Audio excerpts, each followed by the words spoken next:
The year is 1347, and you're a young woman who has devoted your life to God. You've taken sacred vows of chastity, poverty, and obedience, believing that within the stone walls of your convent, you'll find peace, purpose, and divine protection. The morning bells ring, as they always do, calling you to prayer in the chapel where candlelight dances across ancient stone. But today, something feels different. The air carries a tension you can't quite name, and the visiting priest who arrived last week watches you with eyes that make your skin crawl. What you don't know is that behind the sacred rituals and holy ceremonies, a darkness has been festering within the church itself, a systematic culture of abuse that would transform houses of worship into chambers of unspeakable horror.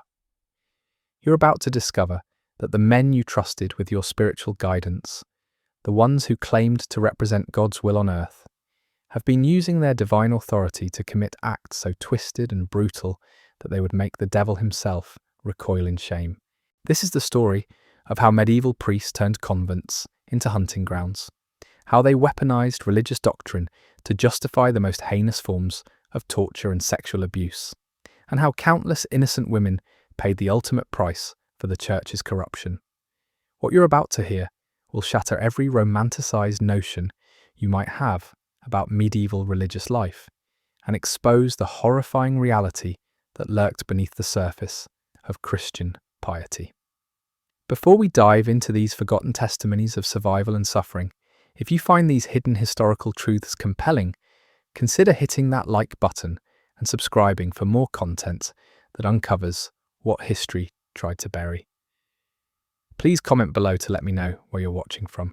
I find it incredible that we're exploring these dark chapters together, from different corners of the world, connected by our shared need to understand the full scope of human history, no matter how disturbing it might be.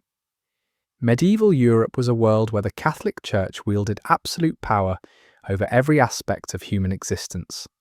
From the moment you were born until the day you died, church doctrine dictated how you lived, what you believed, and even how you thought about your own body and soul.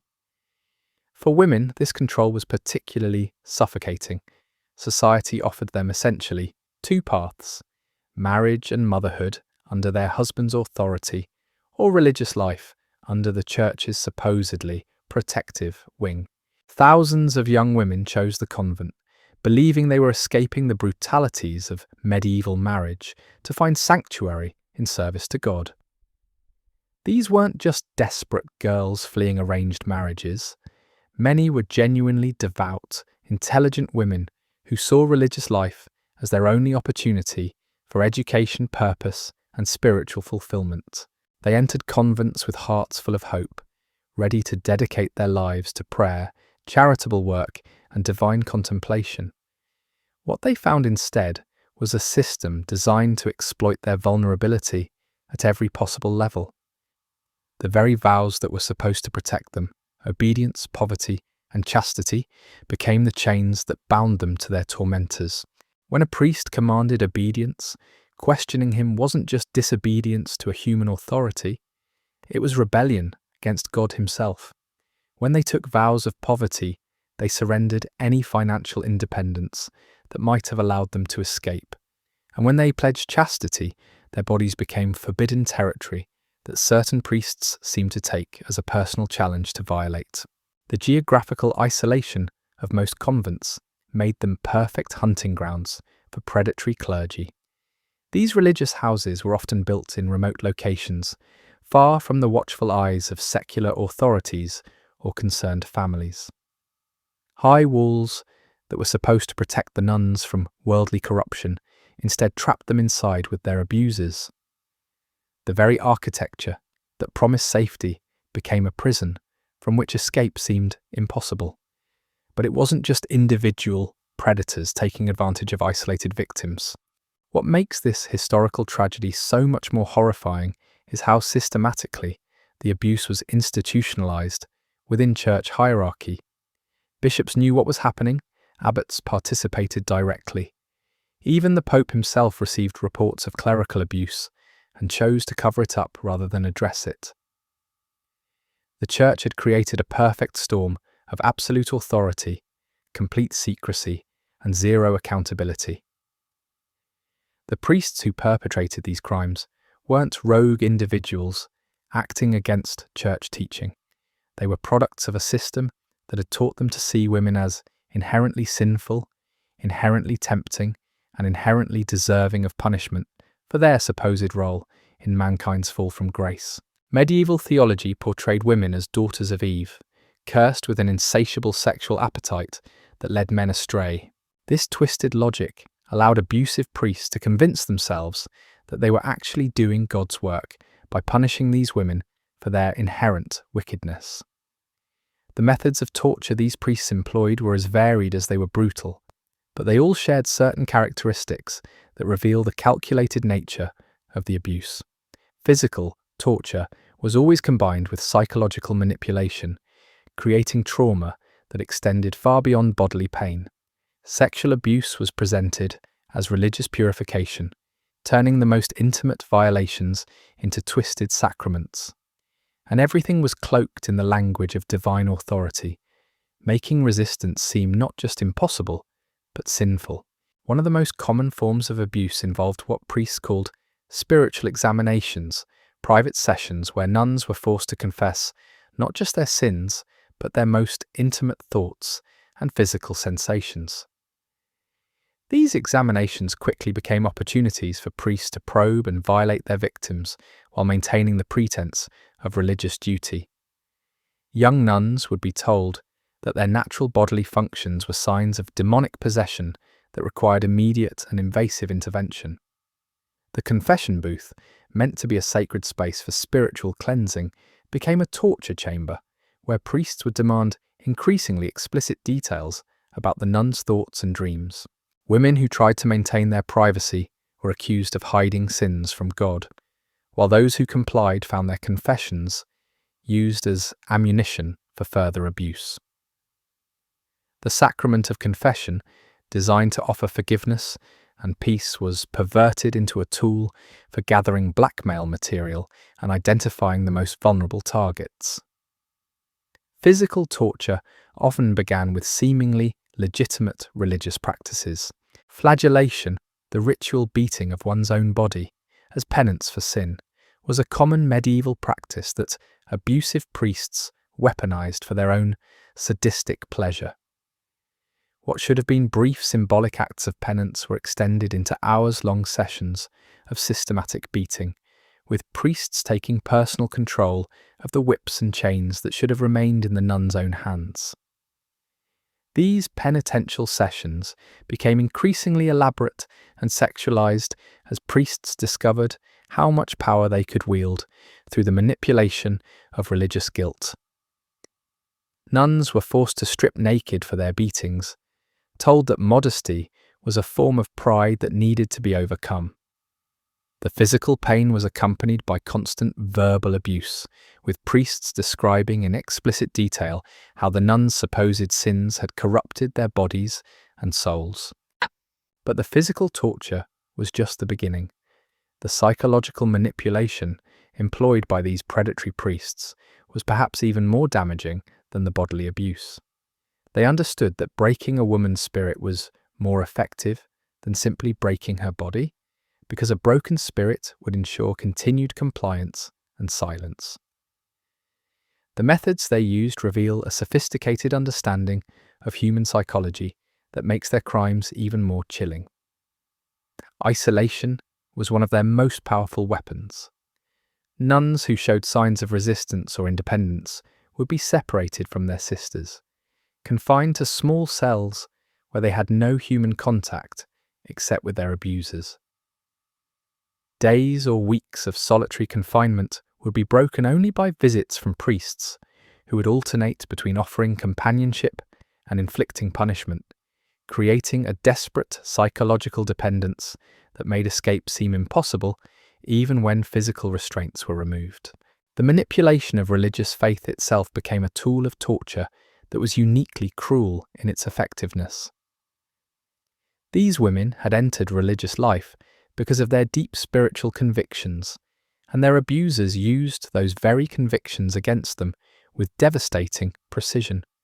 Priests would tell their victims that their suffering was a test from God, that their abuse was actually a form of divine favour that would bring them closer to salvation. The more a nun suffered, the more holy she was becoming. This theological gaslighting created an impossible psychological trap.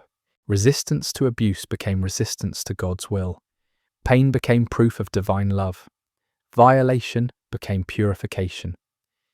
The very faith that should have sustained these women through their ordeal was perverted into a reason to endure it without complaint. Many victims began to believe that they deserved their treatment, that their suffering was somehow necessary for their spiritual development.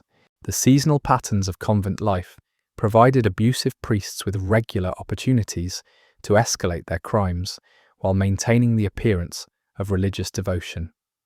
During Lent, the 40 days of penance before Easter, special purification rituals would be instituted that gave priests unprecedented access to their victims.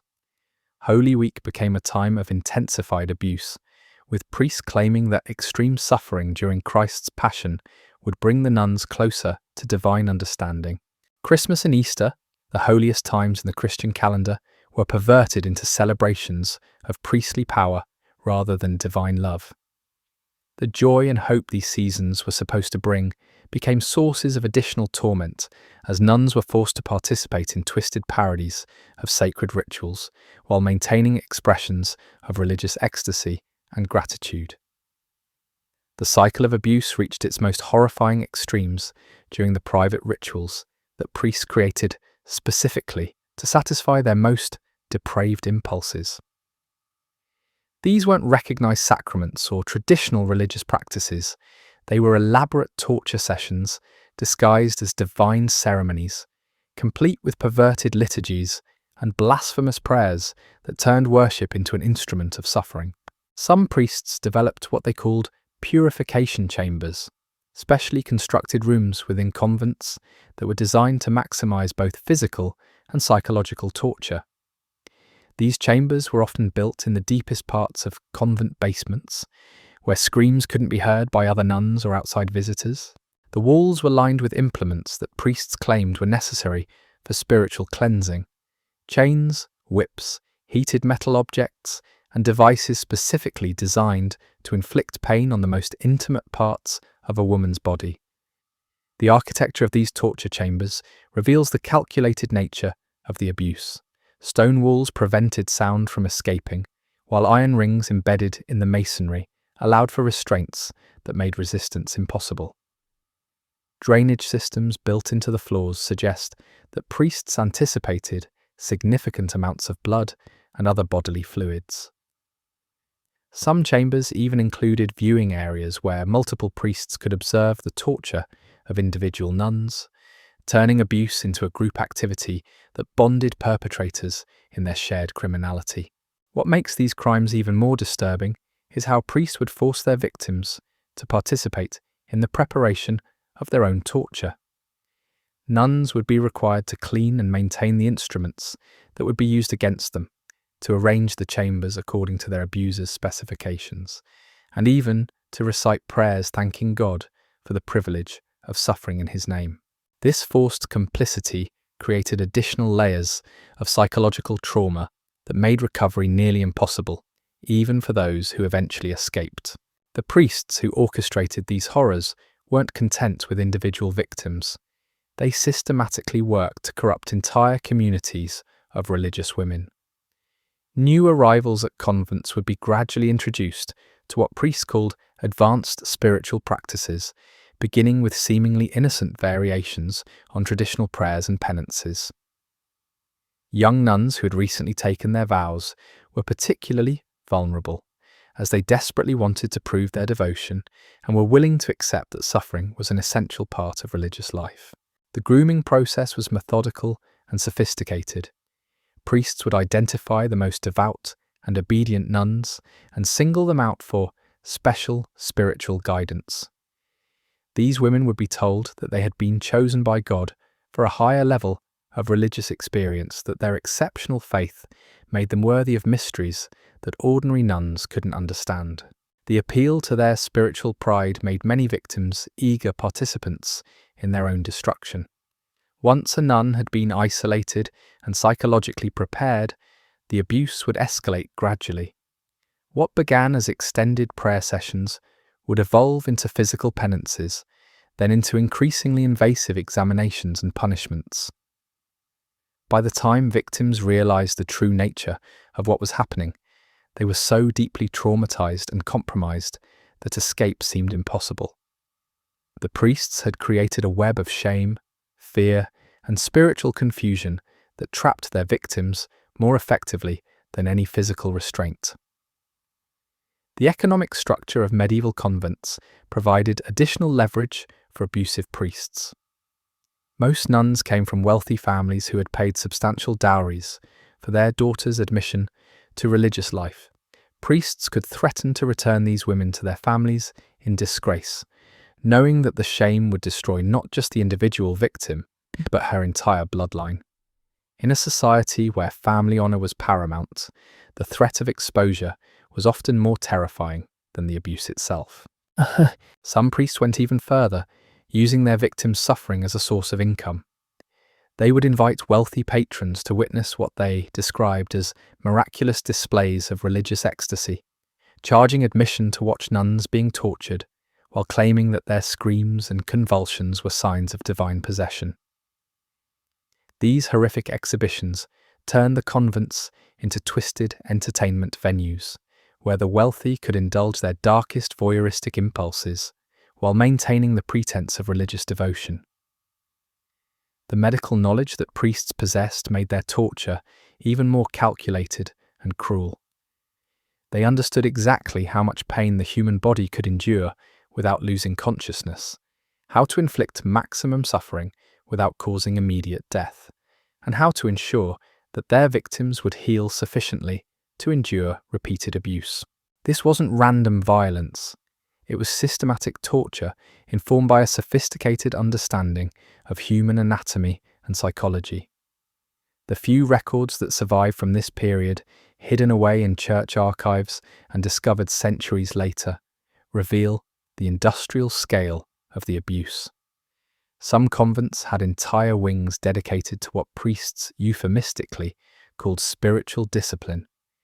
Daily schedules were arranged to accommodate multiple torture sessions. Supply chains were established to provide the implements and materials needed for sustained abuse. The systematic nature of these operations suggests that the torture of nuns had become a standard feature of medieval religious life, rather than an aberration practiced by a few rogue individuals.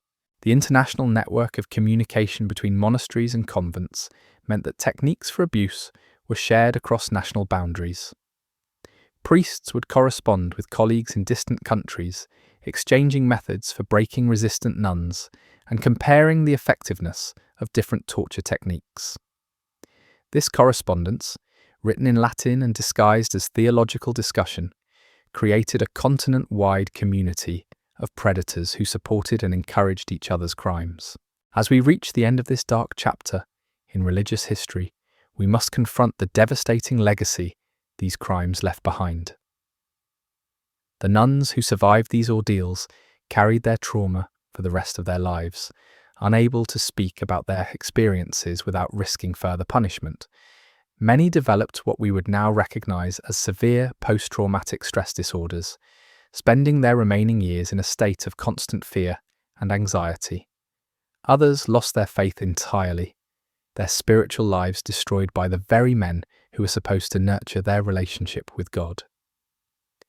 The institutional cover-up that protected these abusive priests created patterns of secrecy and denial that would persist within the Catholic Church for centuries to come.